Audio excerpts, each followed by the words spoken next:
On a cold winter day, Akbar and Birbal took a walk along the lake. A thought came to Birbal that a man would do anything for money. He expressed his feelings to Akbar. Akbar then put his finger into the lake and immediately removed it because he shivered with cold. Akbar said, "I don't think a man would spend an entire night in the cold water of this lake for money." Birbal replied, "I am sure I can find such a person." Akbar then challenged Birbal into finding such a person and said that he would reward the person with 1,000 gold coins. Birbal searched far and wide until he found a poor man who was desperate enough to accept the challenge. The poor man entered the lake and Akbar had guards posted near him to make sure that he really did as promised.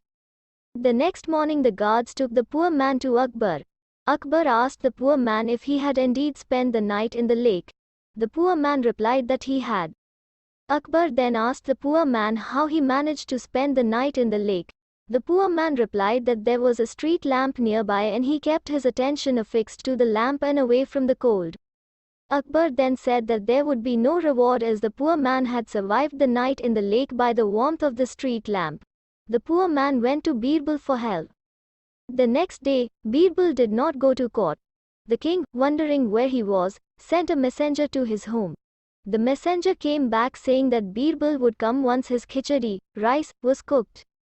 The king waited hours but Birbal did not come. Finally, the king decided to go to Birbal's house and see what he was up to. He found Birbal sitting on the floor near some burning twigs and a bowl filled with khichdi, rice, hanging 5 feet above the fire. The king and his attendants couldn't help but laugh. Akbar then said to Birbal, "How can the khichdi, rice, be cooked if it is so far away from the fire?"